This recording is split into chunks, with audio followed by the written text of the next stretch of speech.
everybody wants data-driven decisions. The problem is most of us don't actually have it in any sort of tangible way. It's either limited or non-existent historical data. How can I make data-driven decisions? There's no data. You have to write for the people, but not for the robots. How true of a statement is that? It's excellent advice in our day and age. There's a caveat to that. AI is lazy, period. Okay? If it can't find what it needs, and probably in a fraction of the, quote, 3 seconds that humans would give it, it's gone. Welcome to another episode of Founders Growth. My name is John Hill, aka Small Mountain. I'm the founder of Adapted Growth, and today on the show we have Kelly Gordon. She is the founder of Dapper Codes, which is an SEO agency. Kelly and I have known each other for a couple of years now, and I'm excited to have her on the show. Kelly, can you talk a little bit more about Dapper Codes and who you serve and who you work with? Absolutely. So I've been doing this for a long time, getting up on kind of close to 20 years, which is a whole situation. But as far as, who we have evolved into is we help home service companies, generally multi-location, be able to come in, figure out what's wrong, get them more traffic, and go from there. We do work outside of those industries, but that's our bread and butter. Epic. Okay. And so, we've known each other for a while. We've been Facebook friends and just kind of like networking people in the space for a while. And I'm excited to do this with you because on the pre-call, we talked about some very cool topics to dive into. Okay. So Awesome. The first thing I want to talk about with you is the fact that everyone is talking about being data-driven, but there's not a whole lot of people who actually are data-driven when it comes down to the nitty-gritty of it. Can you talk a little bit more about the differences between just using it as a buzzword versus using it actually in your client work to make better decisions? Absolutely. So, again, like I said, I've been doing this a long time. We also do white label work. So we talk to a lot of different agencies. Saying that we're data-driven from a sales perspective, which obviously you can speak to, is excellent, right? It's that buzzword. Everybody wants data-driven decisions. The problem is most of us don't actually have it in any sort of tangible way, right? So there's a couple of facets to that. Data-driven as in who and how do we react as marketers, as digital marketers, as a category. And then there's the facet of how do I make data-driven decisions for this individual company, right? So if I say have a client that comes on and for whatever reason, it's either limited or non-existent historical data in GA4, GSC, right? How can I make data-driven decisions? There's no data, right? So we're an SEO company. That's our Bible for lack of a better word, right? Of understanding what's happening. Yes, there's softwares, of course, guys, that you can get some historical, but it's not exactly what's happening on that site. So if we don't clean the data up, then we don't have that data. So then how do we say, okay, Mr. and Mrs. Client, you didn't have the data, so now we got to wait. Especially if we're talking about, we do a lot of restaurants or home service or like seasonality. So if there's seasonality involved at all, I have to wait a year to really understand how that works, right? We can make a lot of assumptions, we can do whatever, but all of a sudden it's spring and the pressure washer guy is exploding. Is that because of us? Or is that just because everyone's searching it now, right? Yeah. So there's that idea. Then there's the idea of, if we say as an agency owner, we make the most from, 20% over 80%. If we got rid of the busy 80%, that we would, be great with this 20%. No factual data around that in any way, shape, or form. If you haven't read the book, How Brands Grow, read that. There's literally nothing around it, but we've just accepted it. That is just a thing based on data. But what data? Whose data? What, right? So there's a couple different ways to talk about it, but literally it's non-existent mostly. Yeah. Interesting. So if someone wants to actually be data-driven, how do you go about doing it the right way? Absolutely. So say, client comes to us and says that. Cool. What we're going to do is we're going to make sure that we check everything, right? How is this set up? Is this tracking exactly what we want? We're going to delete everything that we don't want it to do. For example, random events in GA4. Why are we tracking them, right? What are they? Is that actually, triggering the right thing? Okay. We're keeping this kind of simple. But then we say, okay, now we're going to monitor that over X period of time, 3 months, 6 months, 9 months, 12 months, right? And then we're going to be able to look at that. So what people want to come to you and say is, well, the industry benchmark is X. I Yeah. say I actually don't care. So, because the Yeah. only thing that actually matters is what you did and are you getting better. There's no Exactly. Yeah. there's no positive thing that comes out of, well, the industry standard is X and we're at Y. Hmm. Well, is your Y 20% better or worse than last quarter or last year, right? Yeah. And then we look at the business and say, what caused that? Especially as marketers, there's obviously the overlap, and you deal with this a lot too, John, is marketing and sales, right? Oh They're yeah. both of them have their own issues. How do we make them work together, right? Yeah. And so if marketing is not delivering a, quote, high enough quality, well, what is that quality? Because I look at businesses in like 4 different categories: pre-validation, validation, leverage, and scale. And I bet that scale company that we've got, that's got a proven sales team, if I handed them the leads that the pre-validation couldn't close, that they probably would at a pretty good clip, right? Yeah. And so then we have to say, again, that's back to data. Whose data? What are we doing? Why? Also, why industry benchmarks don't matter. Oh yeah. Everybody just Googling what should my close rate be? What should my no-show Right. rate be? Is my no-show rate And asking low? ChatGPT, who Oh doesn't yeah. know anything about it, guys. Like Yeah. I'm real over talking to clients via ChatGPT. So like when you get Yeah. those response back, and the idea is, I completely get that people need help and support. Yep. We go to experts, Hmm. right? Go to other experts, pay them for their time, right? This is our world, and everybody's, I'm sure, at this point, realizing why doctors have been like, it's not Dr. Google. This Yeah. is Yeah. So I've been in this space for a while, right? My business before this was website design, and that's where I started to learn about SEO and all of these things. And I know just enough to be dangerous, right? fair. I'm curious with all the AI stuff now, right? How do you see search changing? Are you pivoting towards like AI SEO? Are you still focused on just, search in the general sense? Do you feel pressure to try to, move into the AI side of things? How does that work for Kelly's brain and Kelly's plans? So the only place that, SEO for AI comes up is in buzzwords and sales, because it's ultimately exactly the same thing, right? If Hmm. you are doing really good SEO, then AI can figure it out. Okay. And that's the deal. Interesting. So Google does not, Google ranks everything. Google's Hmm. not going to go, oh my God, there's AI. And of course it has Gemini, right? But we've got everybody else. We got ChatGPT, we got, Perplexity, we got all of the things. Hmm. Google's not going to be like, you know what? I'm good. We're done. Right? Like the way that we have ranked forever, like it's fine. Right? Yeah. Google is the gold standard, has Mhm. always been the gold standard, which Yeah. means all of the other ones are only going through now what Google went through 20 years ago. Okay. Right? That So makes all sense. of the random vacillations, all, like if I do this trick, this happened. That was good. That was the Wild West of Google 20 years ago. Oh Right? yeah. So Absolutely. they're literally going down the same path. Yeah, it's so funny because whenever I was coming into this area was right around when they made the big switch away from just volume of links to quality of links. Yep. And even back then, like I was just hitting the scene and starting the network and starting to meet marketers and Mhm. SEO people and stuff like this. And it's so funny. Everyone thought that the sky was falling, Mhm. right? And that Everybody. SEO was going to be just dead. And Right. then from the ashes, if you Mhm. will, right?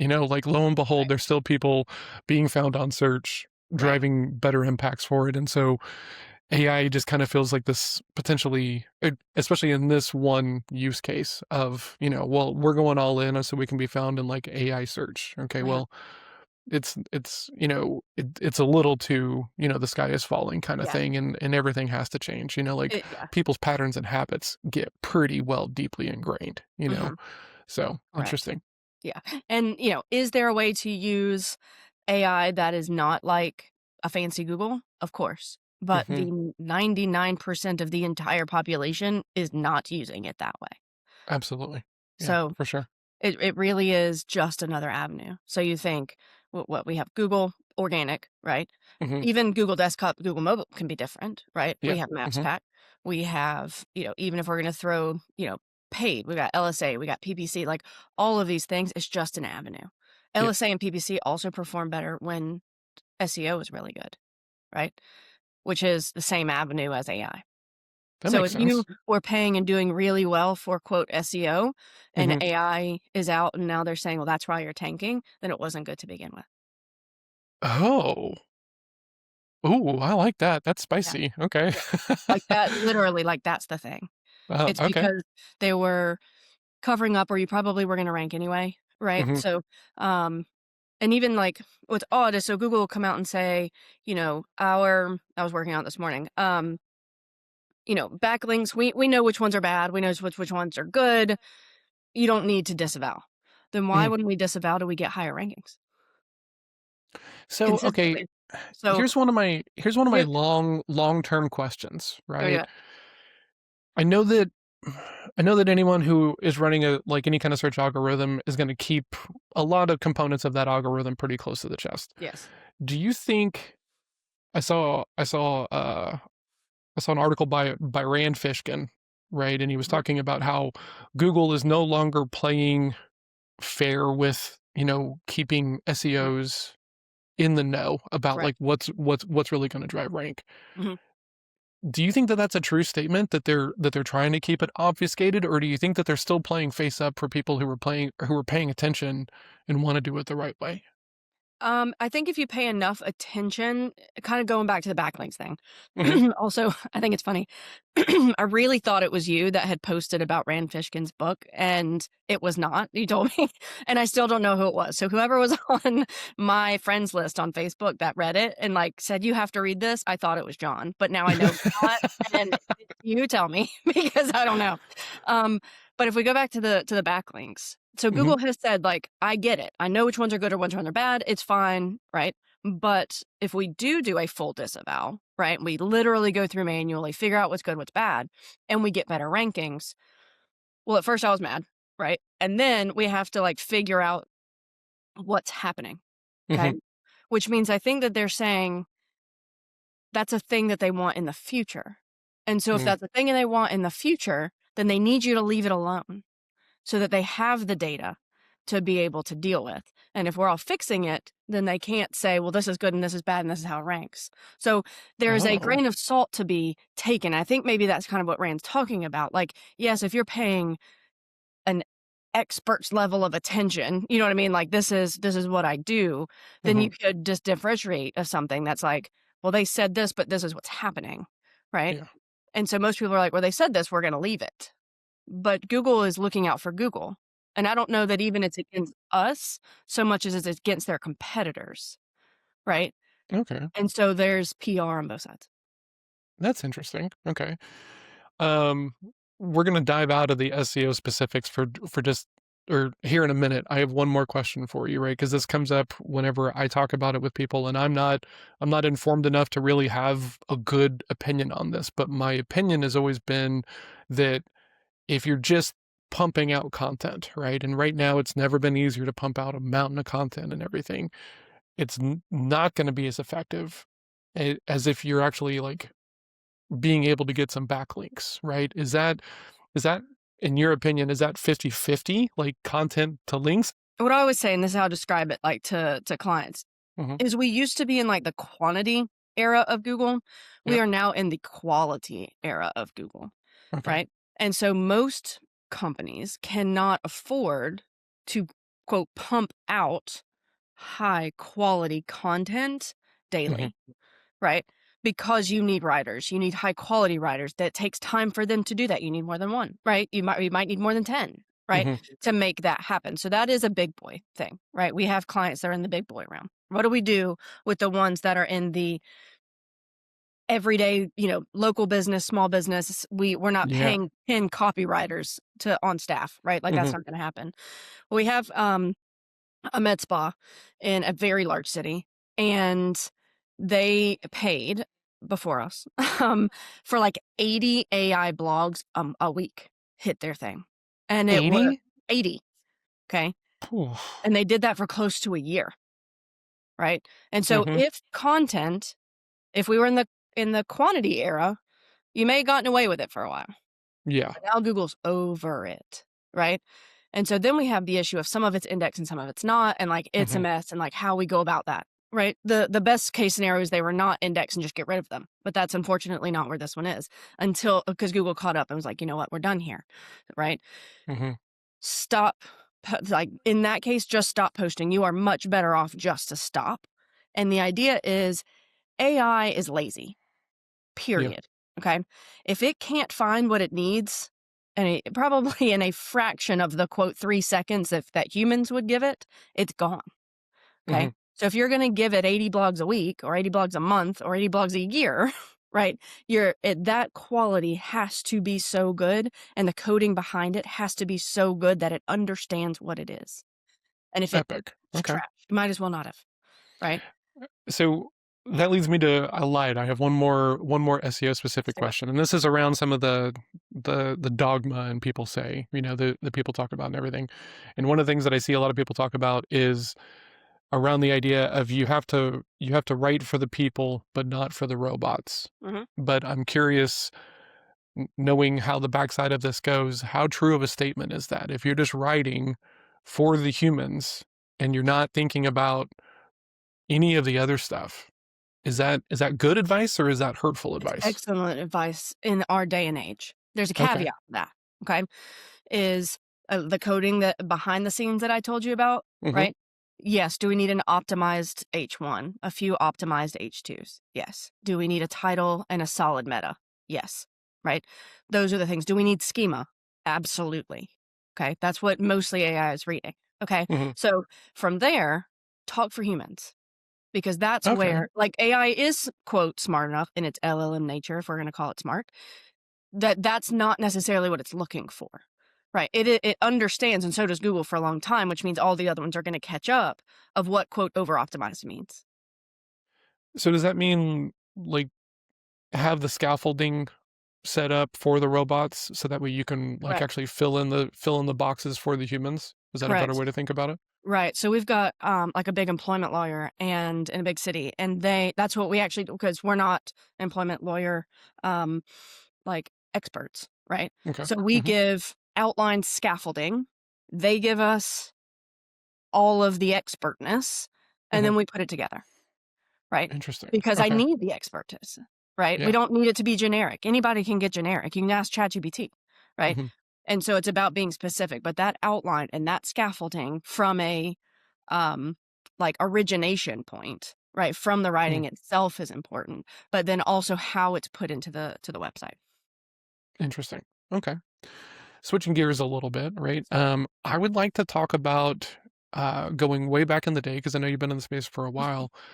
Can you talk about your first client? How you got him? How did it work? How'd you find him? What was that whole process like way back in the I early told you days? guys have been doing this for a minute, and this is going to be a whole thing. So I got my first client off of Craigslist. Like, this was before. It wasn't before Facebook, but Facebook was still very like baby, like that. It was very personal as far as like, you're It's like for like 50 college friends. students only kind of thing. Right. Like, it was just a whole different thing. So I would scour the web design section of Craigslist and call these people, email them. Like, it was a whole thing. There was a web design thing. I haven't been on Craigslist in a decade maybe, but like it had this whole section, and there was this company. It was a mold testing company out of Columbia, South Carolina. I'm in Greenville, and ended up calling the guy, talked to him, and grew them. We have a case study on the side. We grew them a lot, and they eventually sold the company. And he actually talked to him the other day because I had a question about mold, and I was like, well, I'm going to ask him. I hadn't talked to him in forever, and it's still, that relationship is there, but. Yeah, off of Craigslist, which maybe I should have been more worried about as a female, just to like drive to that company, but I did. The world was different, I guess, back then. But yeah, talked to him, came on. We did a lot of web design development, SEO, growing locations, things like that. And that was a very long time ago.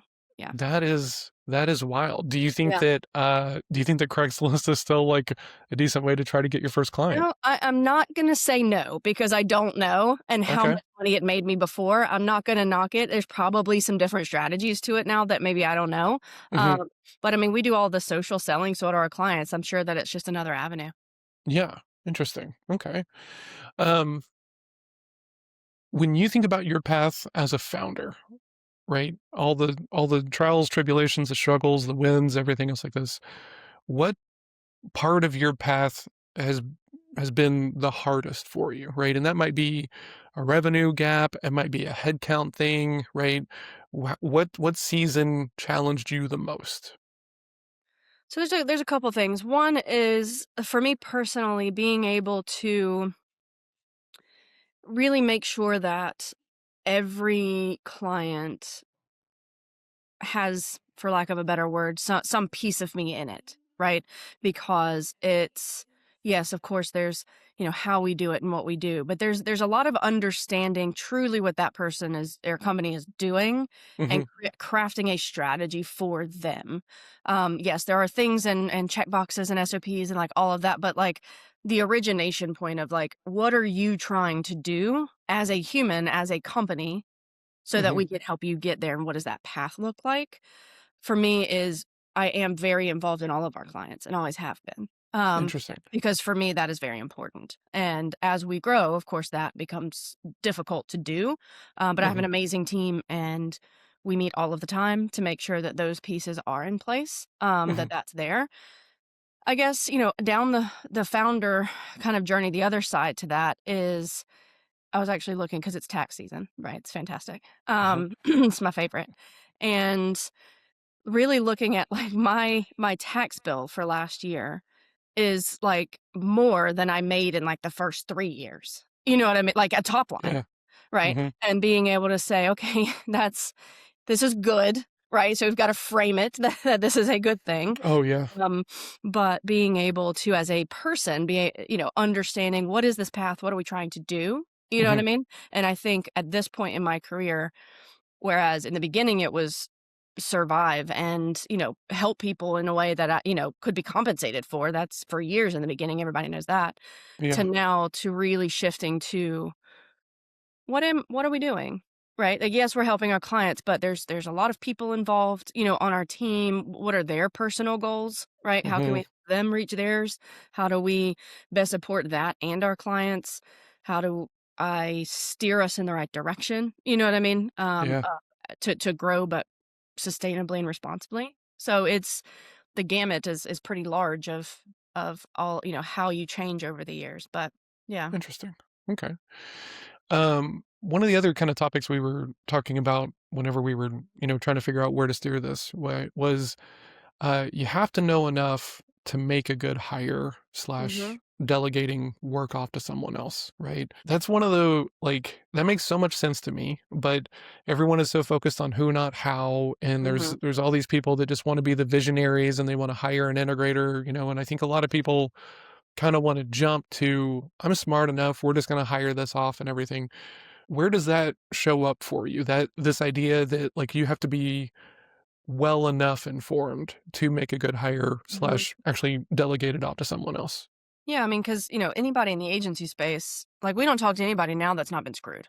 Like, Yeah. like it just is what it is. We're like, even if it's a new company, like Yeah. their brother was screwed. There's like, Oh, like this yeah. is a whole thing. And Mhm. what's weird is I should be able to understand that more over the years Mhm. than I did till recently. For me, I struggled finding a really good bookkeeper. Right, like Okay. it just never lined up to what they said it was going to be, to what I thought we had an agreement on that this was going to be, how it was prepared, how it was delivered, Mhm. all of these things. And then it hit me that this is what all of our clients are going through. And my problem is that I don't understand bookkeeping enough to know how to hire for that in the best way. That's the Interesting. problem. I don't understand enough about daily what they're doing to know what's really required to do this thing. right? As a human, as a skill set, as character, like all of these things. And that's going to be very different for any skill or anything that you get somebody for, right? Yeah. But it's ultimately that. And so when I realized, because they always say, your biggest troubles are because of you, right? Like I Oh, was yeah. not educated enough Mhm. to do this and try. Like this has been a hurdle for like 15 years, guys. Like I should have figured this out longer, but before now. But I was like, huh, it's that, right? So one of my good friends is a CFO of a large company, Mhm. and I'm like, I need help. Right, like I need to understand what's happening here. How do we set this up in a way that makes sense? And so she came over, we discussed it, and I'm like, okay, I have a better idea at this point, right? And who can set it up and who can run the machine are two different people, right? Which is Yeah. obviously like our business. Like I said, I spread myself across all of our clients. Who sets up the machine is different than who pulls the levers every single day, right? That makes sense. And so what happens, especially small business, so we've got some big boys, like that's different, that's a whole different thing. But we're talking about just normal, small, medium-sized businesses. Yeah. That's the problem. It's lack of education, right? And so it's very, very easy to be taken in a sales perspective, right? Oh, yeah. So yeah, as you would know, the idea Yeah. would be, in a smaller business, well, what's our budget? What are we trying to accomplish here, right? Like Mhm. you're going both of those questions from the little guys to the big guys. Imagine how different that conversation is. Because the big guys have strategists. They know what they need. They actually just need lever pullers Yeah. generally, right?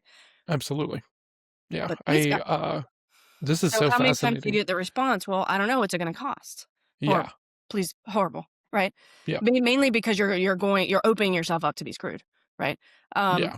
Or that sold. Yeah. unfortunately is a right or sold is the issue.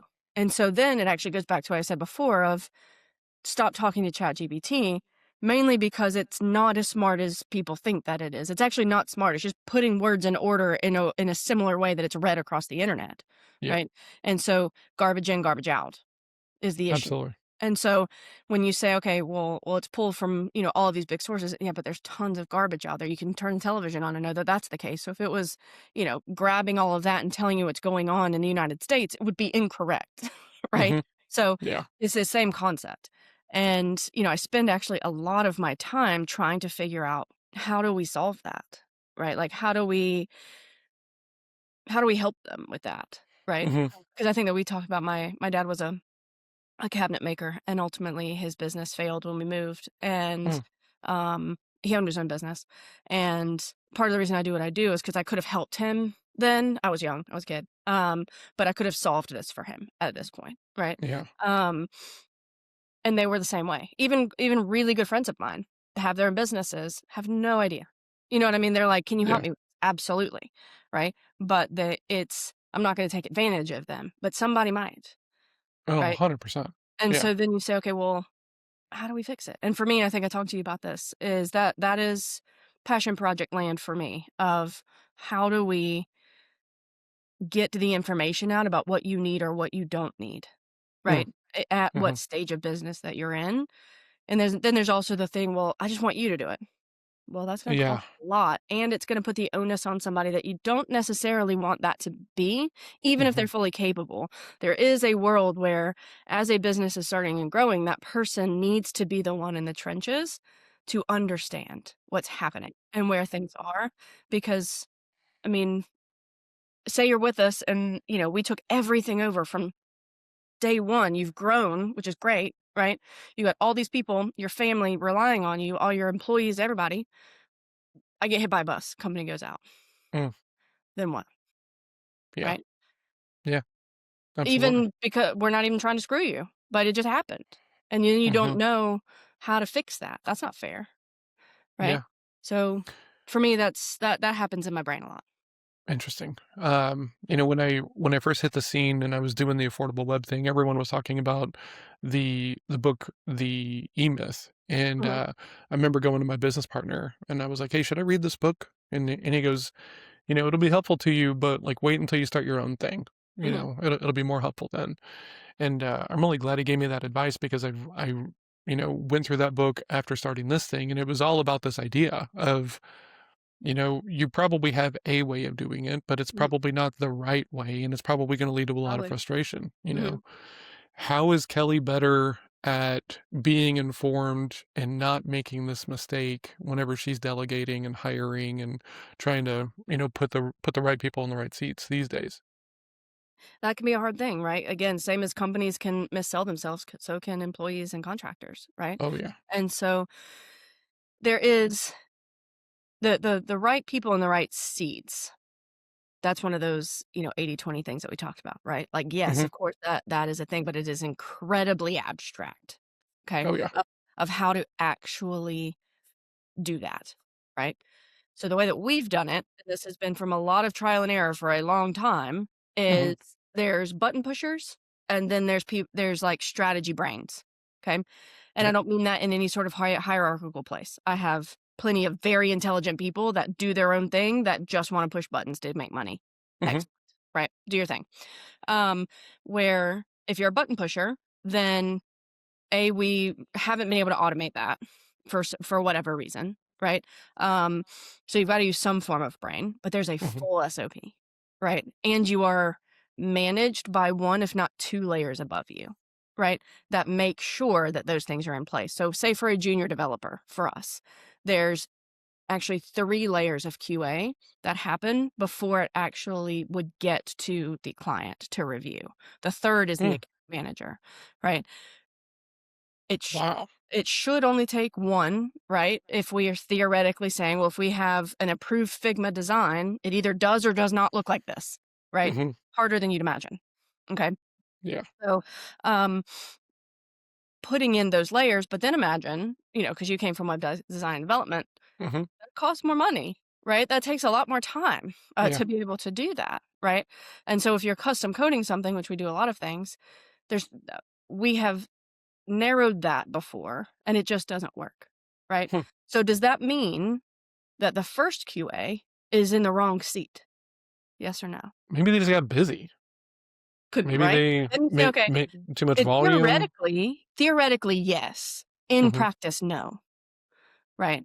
Okay. Because distractions, busy, you know what I mean? Like they have a million other things on their plate Yeah. too. Whereas if we're, theoretically building a company, you only need one QA person, Mhm. not in Yeah. practice. Yeah. And so first QA, second QA goes the account manager, right? And Hmm. what should happen is those lists of things should get smaller and smaller and smaller, right? Yeah. And if that is happening, then you're excellent, right? So then you Okay. say, okay, right person, right seat. Well, if we paid more and maybe even a lot more for a senior developer, could I eliminate those two QA seats? Oddly, no. Not in Yeah. practice. Theoretically, yes. In practice, no. And so then you've doubled, tripled, quadrupled the origination point and have to have those several layers, Yeah. right? So Interesting. the right person, right seat, theoretically, yes. In practice is a very different thing. That's still right person, right seat process. Yeah.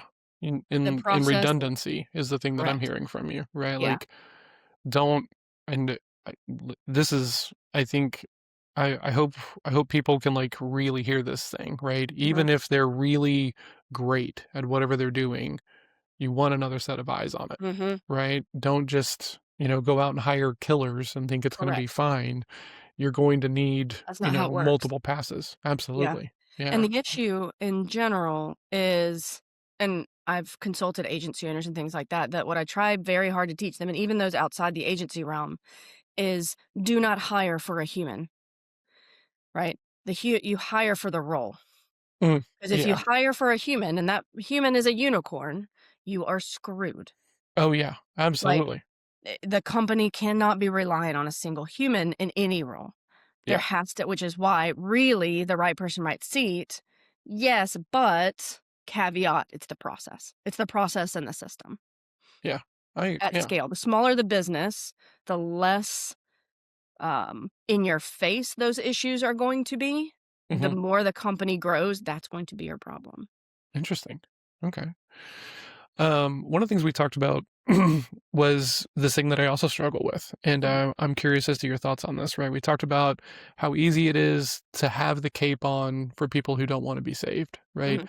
Sometimes this means, really going over and above to try to like help a client when they're kind of fighting against it and they're struggling. But sometimes it also means like having someone on your team that you're trying to get up a couple of levels as far as performance and production, Right. and they're not really all that interested in it.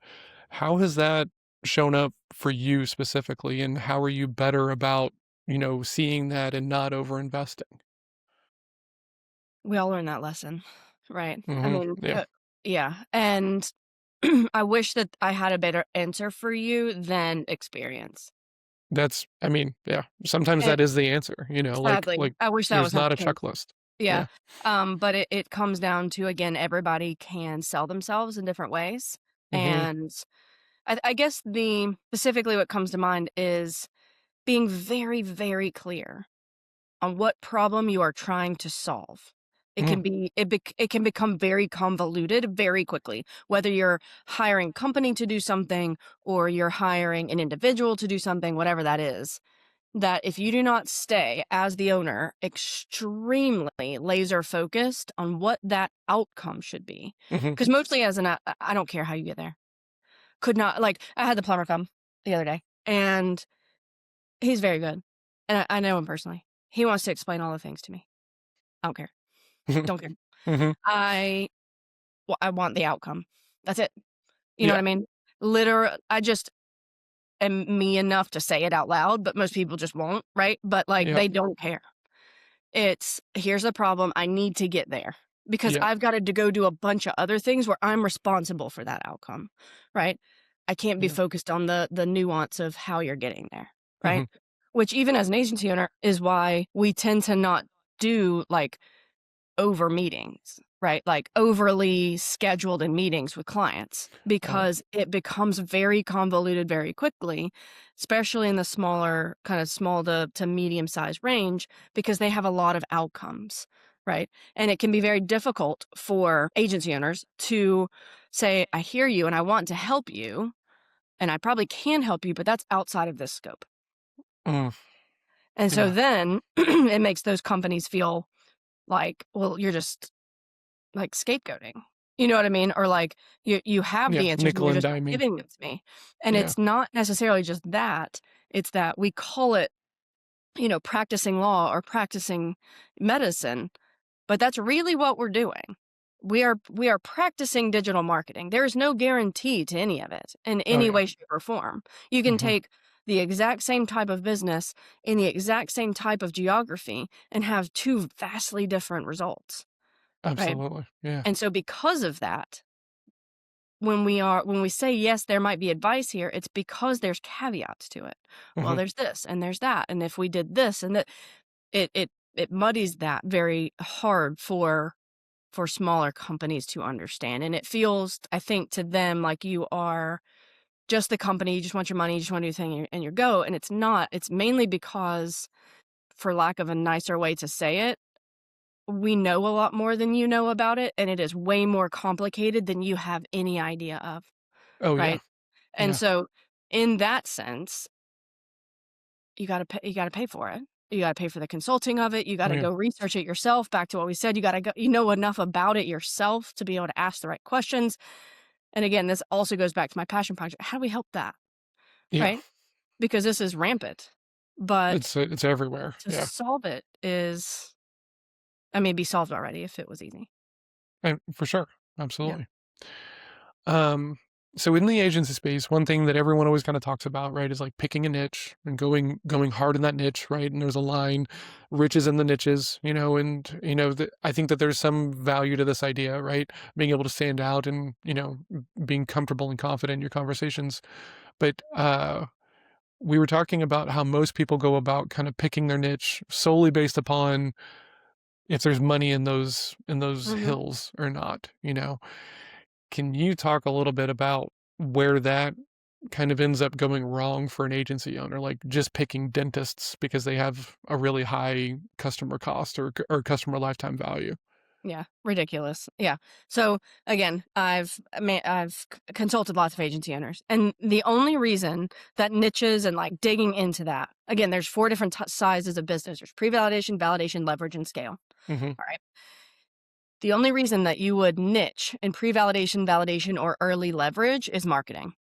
That's it. Because it's just a very repeatable, we help these people, this is how we do it, this is the process, sell it, right? Mm-hmm. So there, as far as the business goes, whether we're dealing with a business dentist or a lawyer or a decking contractor or whatever, real estate, doesn't matter, restaurant, the work is actually the same. The people in the seats doing the thing is the same.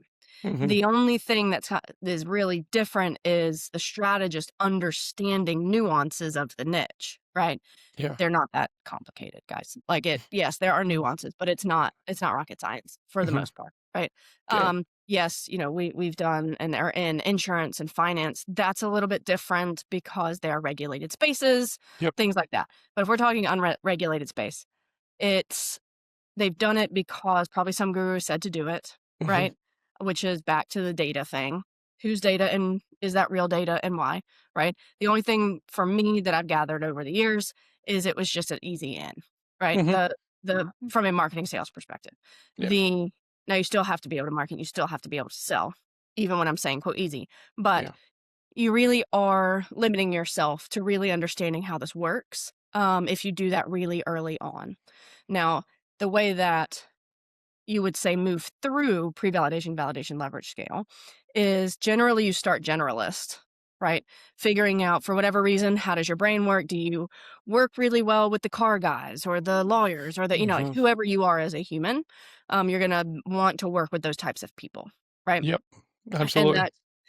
that's kind of a deeper thing as you get farther along. Mm-hmm. The agencies, like we're talking like the massive, massive, massive agencies, right? They're siloed into niches, Yeah. right?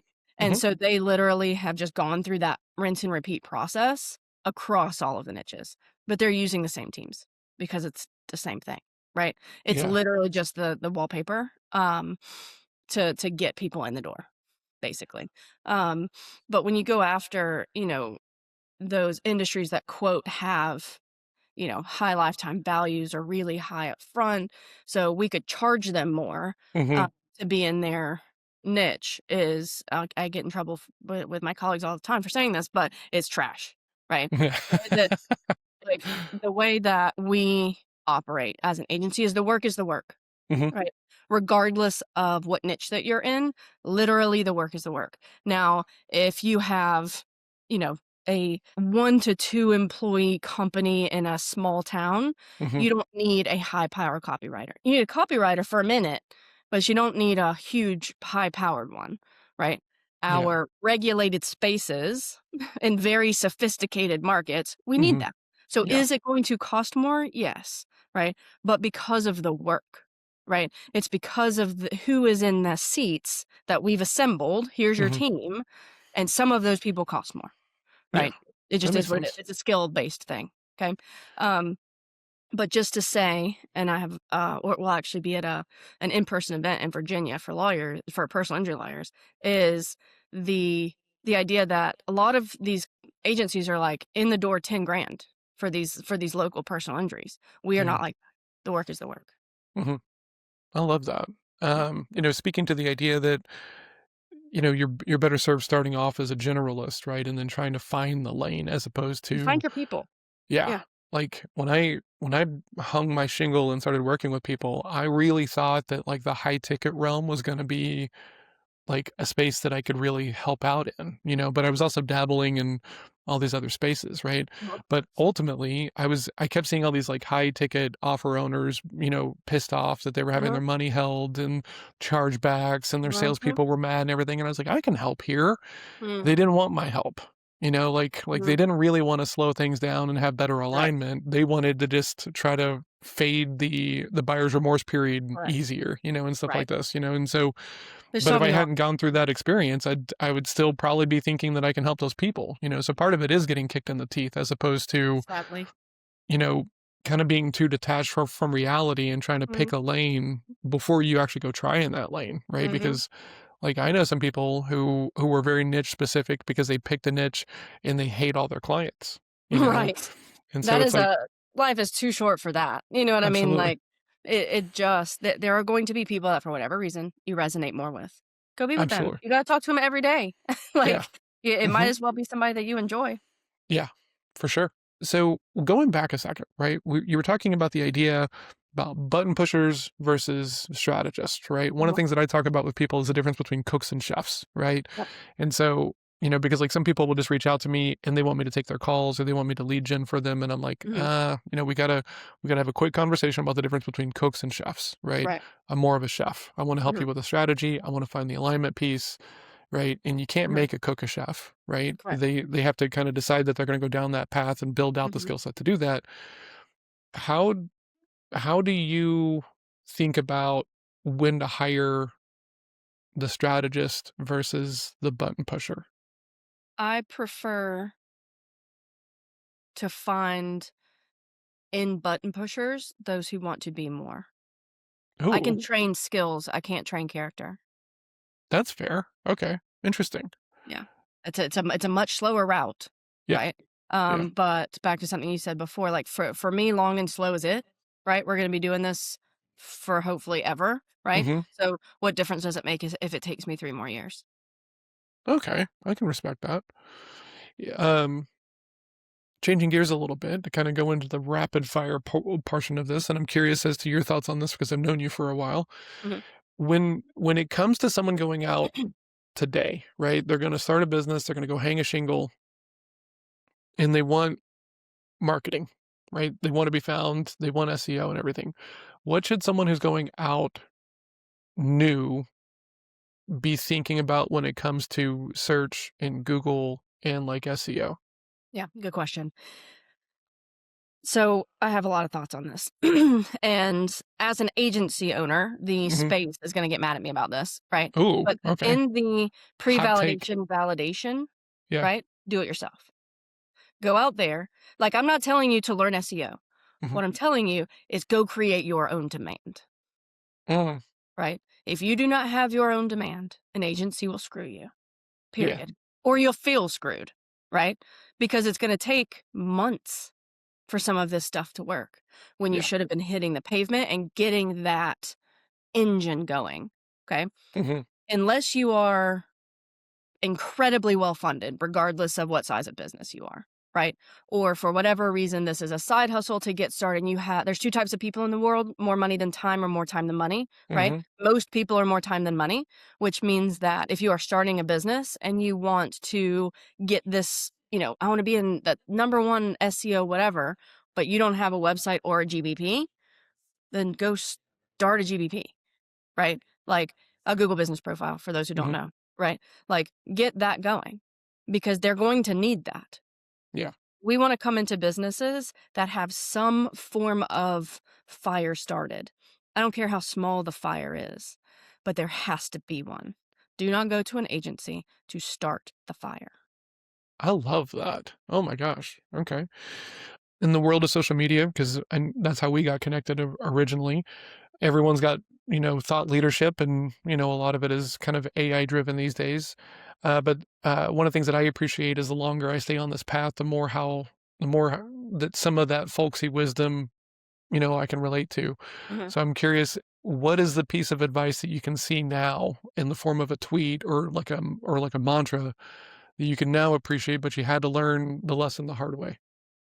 I would say that a little bit of what I said before, I don't care if it takes another 3 years. I don't care if it takes another 5, 6, 7 years to do it right. Hmm. Right. Same as you said before, working with the high ticket kind of guru space, right? Of, well, can we fix this? I want you to fix my chargeback issue. I want you to fix the remorse issue. I can't fix those. Yeah. Nobody can fix those. Right. So why don't we have a service that truly helps? Right. We stayed small I made, quote, made like 5 grand in my first year. Right. Hmm. Because it was, how does this work? Who can I help? I wasn't trying to rake them in and Yeah. learn on everybody else how to do this. I went to school for it, right? Worked in agencies before. Hmm. But even then there's a learning curve, right? So for me, it's and anybody that starts anything, start your fire. As long as there's money coming in, keep it positive. Back to our bookkeeper issue, right? Yeah, As that's long fair. as you are in the black, you're fine. Right? The number of businesses that we talk to that are not, that are looking for a Hail Mary, it's not gonna Oh, work. I want to, Hmm. Trust me. I want to help you, but I can't. And in my conscious, that's not going to be a thing.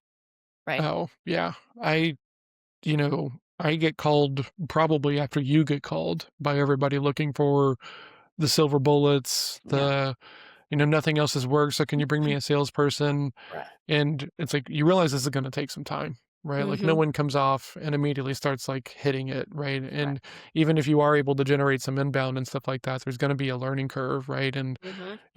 when you hand it off to anybody else, there's going to be a dip in performance, right? And Right. founders, it's alarming to me, but this is one of those moments to where they don't know any better, right? Mm-hmm.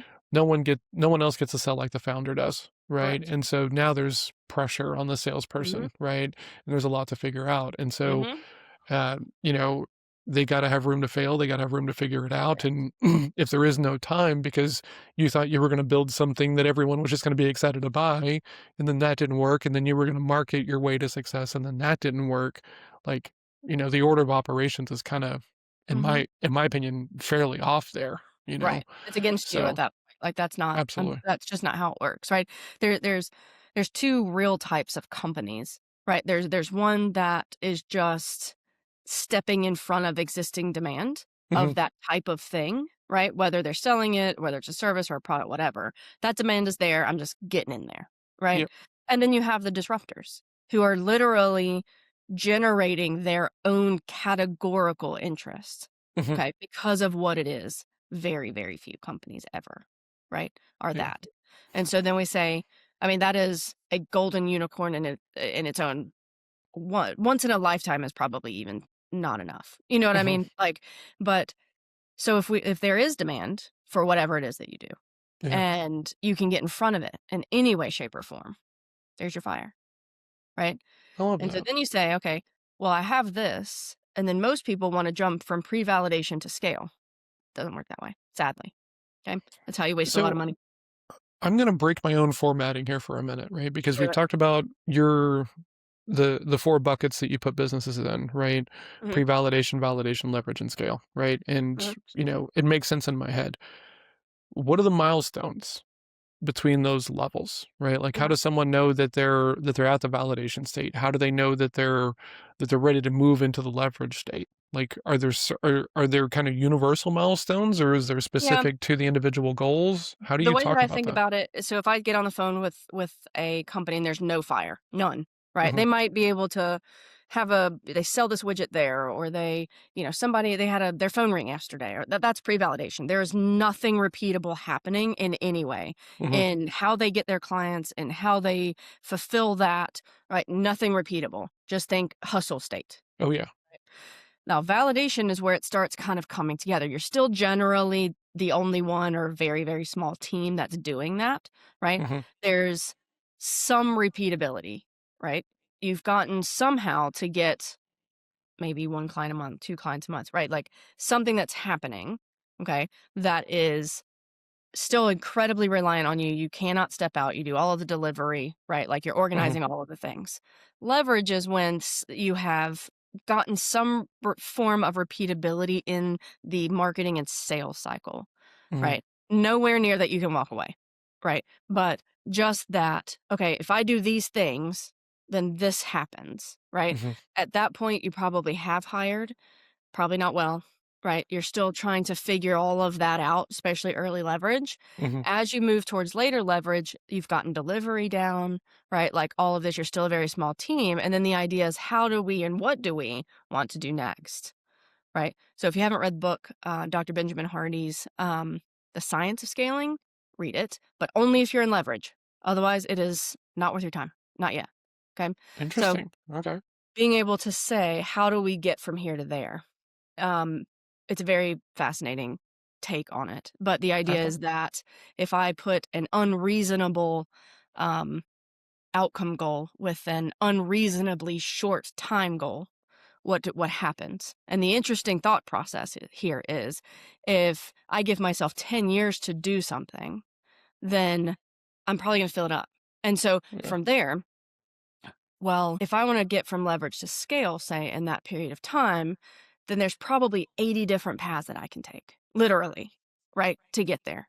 Yeah. But what if that goal is so unreasonable and that timeline is so unreasonable? What it's going to do is eliminate everything but the one, maybe two options that will get you there. And that's Okay. what it's meant to do. Okay. That's when you're thinking leverage to scale. Scale is, we may not, there's every industry is going to have different probably team sizes and either locations or revenue. Hmm. But from a just a general theoretical point, those are the things that are happening. Leverage is really, quote, leveraging everything that happened in validation to figure out how to make this repeatable at all. Leverage it is repeatable. So like we do a Okay. lot of home service companies, that's generally in the 3 to 5 location, right? Like because they've hit a wall, Hmm. right? And it's generally a human bandwidth wall, right? Okay. That allows that to happen. So then what do? That's where that Interesting. unreasonable next step comes from because it will eliminate everything else. Hmm. Okay. I love that. The only book of his that I read was um 10x is easier than 2x. That's You fair. know, And and he wrote that with Danny Sullivan, I think. Yeah. yeah. And that was a game changer of a book because before that I hated the whole idea of just like 10x your dreams and Right. everything else like this, and that was really kind of the book around the idea that really sealed the idea that if you're thinking at that tier, it forces you to tear it all down and Right. rebuild it. So that way, like, okay, what does it look like to do this thing? And Right. and that was helpful. And that he talks about how that book kind of formulated how what or was a big stepping stone to how he got to the science of scaling. Interesting. Okay, Yeah. cool. I will take a look at that. It's very good. Yeah. I'm curious, when you think about agencies sales specifically, right? What is something that you have found to be helpful sales side, right? And this can be anything that's been helpful for you, but something that you think is specific to selling agency services. What is a tip or a piece of advice for someone who's going to go off and start an agency business just for sales? Listen to them, solve their problem for them, Hmm. even if just theoretically. And then if it's something that you can solve, tell them about it, not through a very rehearsed PowerPoint. Hmm. And if you can't solve it, but you know what it is, tell them that, right? Tell them to go find somebody that does this thing. Or when you learn and, network more, you know more people. Hmm. And hey, Oh this yeah. guy may be able, this girl may be able to solve this problem for you. Let me intro you. Epic. Okay, interesting. Right, so just slow things down. Don't Slow it down. don't don't think that the polished proposal is going to get everybody. Talk to people in human language. Correct. Now, Okay. again, same as you said before, founder sales are different, Oh right? yeah. Founder-led sales Mhm. can do that all day, right? Mhm. There's Yeah. going to be a little bit of a different formula. They can come to you to figure that out of how a rep would do that, Yep. but it's still the same premise, right? Absolutely. Nobody wants to be forced through all of this stuff that they looked at and it didn't work for them before. You got to change Oh it up. yeah. Absolutely. Right. Like It's just a pattern interrupt. yeah, what I tell everybody is no one wants to wake up on Sales Island with like Sam the salesperson, Correct. right? The idea So is I love me some Ryan Serhant. Like, there's only 2 people in the world I wanna meet, Ryan Serhant and Marco Simonis, the whole thing. So, Ryan Serhant says in his book, that people do not like to be sold anything, but you know what they do like? To go shopping with friends. mm, okay. Now, of Yeah. course, he sells real estate, that makes sense, but it also makes sense in what we do, right? There are things that we can do to become, or to build trust quickly, Yep. right? Mhm. So if you haven't read The Sell It Like Sirhan, regardless of what it is that you're selling, you should read that. There are ways that you can build trust quickly. Obviously, don't be a snake about it, like mean it. But Yep. the idea is do those things. So what I tried to, teach people to do for agencies, but also like in our calls, regardless, I don't want to hear about the failed solutions. I don't want, not yet. I don't want to hear about what your thought process is of the solution. Just tell me the problem, Oh right? yeah. What brought you here today so that then I can figure out that solution. And then same as I said before, we can bifurcate. Can I solve it or can I not solve it? Yeah. Right. And then you can go Absolutely. down that path. But there is an idea obviously of pattern interrupting, and that should help on the sales Mhm. side of like just what's the issue and talk through the issue. Okay. Yeah. So we regularly will schedule 60 to 90 minutes for initial sales calls to understand the problem. Right. Yep. I more than likely have not even explained the solution yet. Right. Mhm. We are literally just figuring out what is it and is that something that I can help you with? Oh, yeah. Like my my pipeline is always better whenever I'm talking about a lot of people don't know if they have a Mhm. if they have a sales problem or a marketing problem, right? Right. And I don't help you on the marketing problem, but I Right. can at least help you box it up and know that for sure it is a marketing problem, right? Mhm. And then because I network, I can get you connected to people that can help you out with that. But Right. let's talk about the problem state first. Like Mhm. I'm with you. Like I don't want to hear and sometimes this gets me in trouble. I don't want to hear how you think you want to solve the problem. Correct. Let's really vet out what the problem state is Right. first, you Correct. know. Yeah, I Um really don't care or want to hear that. You know what I mean? Because yeah, if you were an expert, then like if you and I got on a call talking about sales thing, how you and I handle that is going to be different, right? absolutely. But Yeah. most people are not educated enough to know that. Same as the plumber I told you about. Like I'm also not going to tell him what I think the problem is. I don't know what the problem is. Yeah. You know what I Yeah. mean? Yeah, I don't for have hot water. sure. You know what I I mean? love Like that I love that thing that you sometimes see like in like mechanic shops and stuff like that. And it's like hourly rate 50. If you want to mhm, watch me, it's 100. If you want me right. to teach you, it's $500 an hour, hmm right? And I always just Right. think about that I'm and here for laugh, that. right? Yeah. When it comes to it. It's like no offense. Like you're really probably great at the things that you spend hmm all of your time thinking about, working hmm on, studying. This is what I'm working Right. on and This is my studying and thing. stuff. So yeah, let's Yeah. just talk about the problem state and then Mhm. we can talk about some potential solutions. So, Absolutely, right? And then you can say, "Oh, well, this agency said that. Well, now that you're saying this, that makes sense." Right? mhm, So, and it's the from that pre-validation, validation, leverage scale is also how involved am I going to be? It's actually like this, yeah. right? So, being it inverts in that Mhm. way. And we have to very quickly goes back to what we talked about before, like in the agency space, are you a vendor or are you their strategist? Yeah. Right? Life's too Those short are to be a very vendor. Yeah. yeah, like, it just figures out where it is. Now the smaller the business is, the less likely they're able to pay you for that, Oh, yeah. which is 100%. which Yeah. is then why, as an agency, they probably have been screwed over, right? Oh, yeah, Because for sure. they unfortunately, somebody did not know whether it was malicious or not, but you can't buy outside of your silo. It won't work, Yep. right? So, like, Mhm. the sales strategies that you would teach somebody in leverage and scale may not even be relevant at this point. To it's not that they won't need to know it, but they don't need to know it now. It's not where they are, Yeah, right? So I'm for not sure. going to talk about the nuances of 5,000 plus page SEO to a company that's got 4 pages. What difference Yeah, does right? absolutely. And we Right. also don't need to jump on a call every week, right? Because in that sense, we are just a vendor, Yeah. right? Now we are a Mhm. strategic vendor and we've made sure that this is aligning, but that cost has also gone down because it's about the work, Yeah. right? And so Mhm. like there's a lot of different pieces. So if you want strategy, that's fine. We can pay for that, right? But I'll try to be really honest. Like you really don't. There's vendor, there's handholder, there's strategist, right? Mm, We are not the handholder ever, right? Is we are a vendor or we are the strategic piece with or without the vendor aspect. interesting. Okay. Last question, Kelly, and then I'll let you get on with your day and really appreciate you doing this. With you've been in the space for a very long time. We talked about Craigslist earlier, which is just You gotta hilarious to call me. me out like that. No, I love it, right? Like I often find myself thinking about how many people like wouldn't even be on a founder's path if it Mhm. wasn't for like digital marketing and the ability to Right. send DMs and Mhm. all these kind of scalable things that often get misused and misapplied, but there's some Mhm. really value to them if you do them well. Right. But you've been in the space for a long time. Obviously, things have changed and shifted.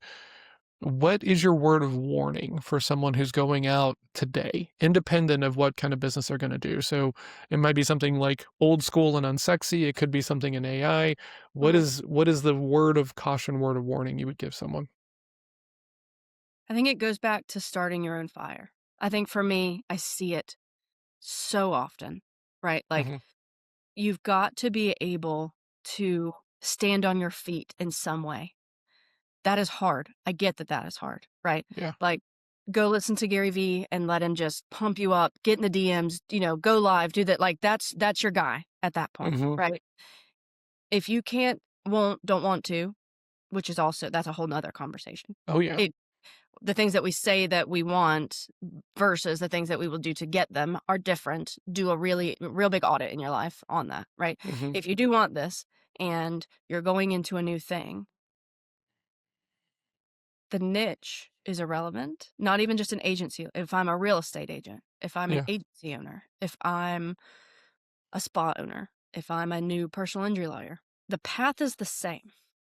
Get a very basic website up, get your Google business profile up, get your social media up, and start putting out content. Build your Yeah. file. So the word of warning is don't jump out of your silo, right? Now, interestingly, just because you may have a company in another aspect that's in leverage or scale, if you start something else, it starts in Oh, pre-validation. yep. Okay. Whether it's another income stream for that existing business or it's something completely different to you as a human, hmm that is in pre-validation and it needs to be treated as such. You cannot throw money at it to make it work. Yeah. I love that.